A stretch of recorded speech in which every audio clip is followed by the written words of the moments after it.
Assalamualaikum warahmatullahi wabarakatuh. Bismillahirrahmanirrahim. Selamat pagi anak-anakku sekalian, kelas 10 Madrasah Aliyah Negeri 1 Jombang. Perkenalkan, nama saya Isna Kamalia, biasa dipanggil Bu Isna. Saya akan mendampingi kalian untuk belajar geografi untuk 1 tahun ke depan, atau tepatnya pada tahun ajaran 2025-2026. Namun mohon maaf, kita belum bisa bertemu langsung karena ada sesuatu hal yang mengharuskan saya untuk tidak bisa berada di tempat. Kali ini sebelum lebih lanjut belajar tentang materi-materi geografi yang lain, kita terlebih dahulu mengenal apa yang dimaksud dengan istilah geografi.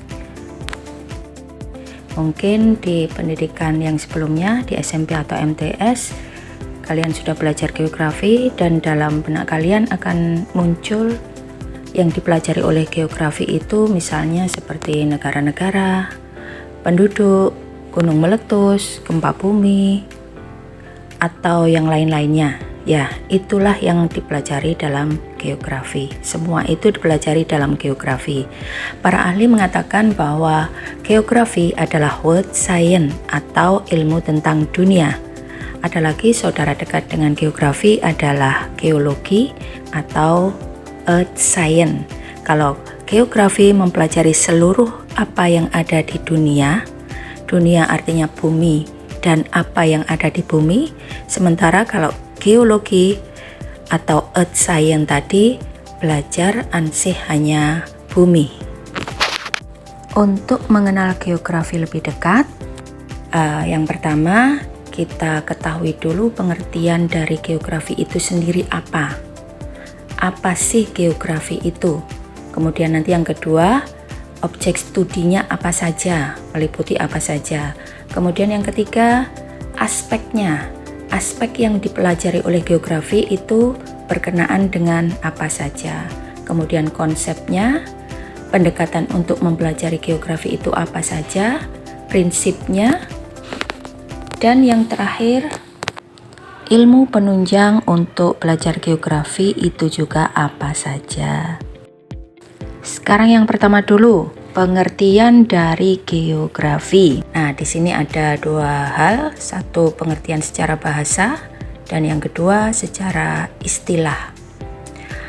Pengertian geografi secara bahasa, geografi sendiri berasal dari bahasa Yunani, ada dua kata, geo dan grafi. Geo sendiri artinya bumi, sementara grafi, mungkin dalam benak kalian istilah grafi ini tidak asing, misalnya dikaitkan dengan kaligrafi. Nah, kaligrafi itu kan tulisan yang indah. Nah, kata grafi sendiri ini artinya secara bahasa memang tulisan. Jadi geografi secara bahasa adalah bumi dan tulisan atau tulisan tentang bumi. Sementara pengertian geografi secara istilah yang banyak dipakai di sini hasil dari seminar dan lokakarya para ahli geografi Indonesia di Semarang pada dulu tahun 1988 menghasilkan bahwa yang dimaksud dengan geografi adalah ilmu pengetahuan yang mempelajari tentang persamaan dan perbedaan fenomena geosfer. Fenomena geosfer di sini bisa kita nisbatkan kepada fenomena alam. Nah, jadi tentang persamaan dan perbedaan fenomena geosfer di muka bumi serta interaksi antara manusia dan lingkungannya dalam konteks keruangan dan kewilayahan. Dalam pengertian geografi secara istilah di sini sudah muncul apa yang dipelajari oleh geografi atau objek studinya. Di situ ada kalimat persamaan dan perbedaan fenomena geosfer. Fenomena geosfer tadi kan fenomena alam, atau kita mengenalnya dengan istilah fenomena alam, misalnya terjadinya gunung meletus, terjadinya gempa bumi, terjadinya petir, hujan, halilintar, kemudian terjadinya angin dan sebagainya. Jadi yang dipelajari oleh geografi di sini persamaan dan perbedaannya di satu tempat atau satu wilayah dengan wilayah lain.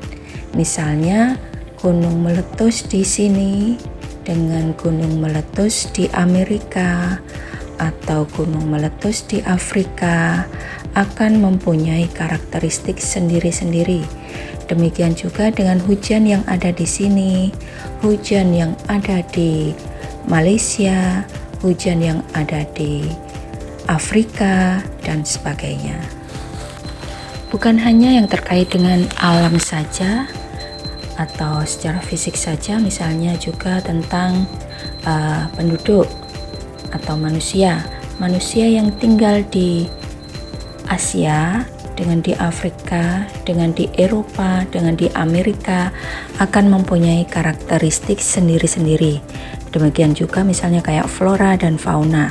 Di Indonesia terdapat badak, di Afrika juga ada badak.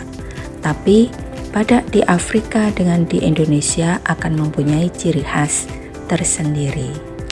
Apa sih fenomena geosfer itu? Fenomena geosfer atau kita kenal dengan istilah fenomena alam adalah fenomena yang terjadi di lingkup litosfer. Litosfer, lito sendiri artinya batuan, sfer artinya lapisan. Jadi litosfer adalah lapisan batuan. Di sini secara istilah adalah batuan penyusun keraknya bumi. Nah, fenomena geosfer yang terjadi di lingkup litosfer adalah semua fenomena yang terjadi di permukaan bumi. Misalnya seperti terjadinya gunung meletus, gempa bumi, banjir, tanah longsor, dan lain-lainnya. Sekarang geosfer yang kedua, yakni atmosfer. Fenomena alam yang terjadi di lingkup atmosfer. Atmosfer sendiri artinya atmos itu udara dan sfer artinya lapisan. Jadi fenomena geosfer yang terjadi di lingkup atmosfer misalnya seperti terjadinya hujan, angin, awan, halilintar, dan sebagainya. Kalau yang ketiga, geosfer yang ketiga yakni hidrosfer. Hidro artinya air dan sfer sama seperti tadi artinya lapisan. Jadi fenomena geosfer yang terjadi di lingkup hidrosfer misalnya kayak hidro di sini ada dua macam. Ada lapisan air laut dan lapisan air darat atau perairan darat dan perairan laut. Nah, fenomena geosfer yang terjadi di lingkup hidrosfer itu apa saja misalnya? Ya, seperti kalau di laut terjadinya pasang surut, terjadinya ombak, terjadinya arus laut, dan lain-lain. Kalau yang di perairan darat misalnya, perairan darat ini ada dua macam. Satu perairan tanah dalam dan maksud saya perairan permukaan dan perairan tanah. Kalau air tanah adalah air darat yang tidak bisa kita lihat secara langsung kecuali kita mengusahakannya. Nah, perairan ini ada dua macam, ada perairan tanah dangkal yang disebut dengan air freatik dan perairan tanah dalam atau yang disebut dengan air artesis. Nah, kita bahas lebih lanjut nanti di bab hidrosfer. Kalau perairan permukaan, tadi kan ada dua macam, ada perairan tanah dan ada perairan permukaan. Yang perairan permukaan ini yakni air yang langsung bisa kita lihat, misalnya seperti air di sungai, di danau, dan di rawa. Lanjut sekarang geosfer yang keempat yakni antroposfer. Antropo artinya manusia, terus kemudian sfernya sama dengan tadi artinya lapisan. Lapisan manusia dalam hal ini yang dipelajari oleh geografi, manusia yang bertempat di suatu wilayah dikenal dengan istilah penduduk. Dulu geografi itu dikaitkan dengan kependudukan. Jadi kita di sini belajar tentang kependudukan. Bagaimana pertumbuhan penduduk, terus kemudian proyeksi penduduk, dan semua hal yang terkait dengan penduduk nanti dipelajari dalam bab tersendiri. Fenomena geosfer yang terakhir yakni biosfer. Bio sendiri artinya hidup, sfer artinya lapisan. Dalam hal ini adalah makhluk hidup yang menempati wilayah tertentu di permukaan bumi. Nah, makhluk hidup di sini di luar manusia, yakni flora dan fauna. Jadi, bahasan fenomena geosfer yang terakhir, biosfer, ini mempelajari tentang flora dan fauna. Nanti juga dibahas dalam bab tersendiri. Bahasan berikutnya mengenai pengetahuan dasar geografi di sini terkait dengan pengertian geografi adalah tokoh-tokoh geografi baik dari dalam negeri maupun dari luar negeri. Yang mana di yang slide awal tadi tokoh-tokoh geografi Indonesia yang terkenal ada 2 orang. Yang pertama Bapak Pintarto dan yang kedua Bapak Daljuni. Di mana beliau berdua adalah guru besar di Fakultas Geografi UGM. Nah, sekarang tokoh-tokoh geografi dunia yang pertama Eratosthenes. Nah, Eratosthenes di sini dikenal dengan Bapak Geografi Dunia, di mana beliaulah peletak dasar ilmu geografi di dunia geografi yang kita kenal ini. Tokoh ini mengenalkan istilah geografi untuk pertama kalinya. Yang nomor 2, Claudius Ptolemaeus. Nah, ini jasanya dalam geografi adalah beliau mengenalkan apa yang disebut dengan peta. Peta ini geografi kan belajar tentang wilayah. Nah, belajar tentang wilayah tentunya tidak lepas dari peta. Yang ketiga namanya Karl Ritter. Tokoh ini dianggap sebagai peletak dasar geografi modern, di mana beliau ini berpendapat atau peletak dasar paham determinis di dalam geografi atau fisis determinis. Kemudian yang keempat, Paul Vidal de Laplace. Ini ya yang berbeda dengan tadi pemahamannya, berbeda dengan Karl Ritter. Kalau Paul Vidal de Laplace di sini pahamnya posibilis. Terkait dengan paham atau aliran dalam geografi yang dipelopori oleh 2 tokoh tadi, Karl Ritter dan Paul Vidal de Laplace, masing-masing mempunyai pengikut atau yang seide dengan mereka. Yang pertama paham fisis determinis yang dipelopori oleh Karl Ritter tadi. Di sini yang dimaksud paham fisis determinis itu bahwasanya perilaku kita sebagai manusia itu ditentukan oleh alam. Jadi maksudnya alamnya itu bagaimana, itulah nanti yang akan membentuk perilaku kita. Misalnya seperti perilaku orang-orang di daerah pesisir. Di daerah pesisir cenderung orang berperilaku keras karena terkait dengan keadaan fisis alam yang seperti itu.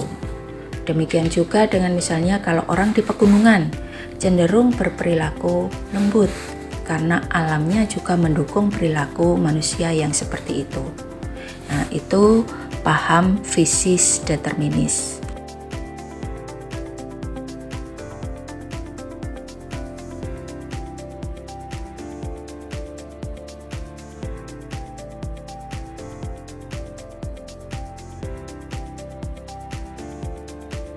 Kemudian paham atau aliran yang kedua dalam geografi adalah paham possibilis yang dipelopori oleh tokoh dunia tadi namanya Paul Vidal de la Blas. Paham possibilis di sini, possible artinya mungkin. Jadi teori di sini atau paham di sini paham mungkin, kemungkinan. Jadi perilaku manusia itu tidak disebabkan atau tidak terkait dengan alam, tetapi muncul dari dalam diri manusia itu sendiri. Maksudnya gini, bisa jadi kalau dalam yang tadi yang dipaham fisis determinis, kalau orang di daerah pesisir cenderung berperilaku kasar karena alamnya. Tapi kalau di possibilis di sini orang pesisir bisa jadi berperilaku lembut karena terkait dengan muncul dari dirinya sendiri. Jadi bisa jadi lembut, bisa jadi kasar, itu bukan karena alamnya, tapi muncul dari dalam dirinya sendiri karena usahanya sendiri. Demikian juga dengan orang di pegunungan, bisa jadi berperilaku kasar karena perilakunya itu munculnya dari dalam diri sendiri, bukan terkait dengan alam. Nah, ini dua paham dalam geografi, namanya tadi paham fisis determinis dan paham possibilis. Yang terakhir tugas. Tugas ini nanti kalian tulis jawabannya di kolom komentar ya. Yang pertama, apa dampak positif dari geosfer bagi kehidupan di permukaan bumi? Tadi geosfer kan ada 5 macam. 1 di lingkup litosfer, 2 atmosfer, terus kemudian hidrosfer, biosfer, dan antroposfer. Nah, itu apa dampaknya bagi kehidupan di permukaan bumi. Kemudian yang kedua, sebutkan nama-nama tokoh geografi dunia yang menganut paham atau aliran fisis determinis dan possibilis. Itu 2 saja, dan jangan lupa ditulis di kolom komentar disertai nama dan kelas. Terima kasih. Saya akhiri. Wassalamualaikum warahmatullahi wabarakatuh.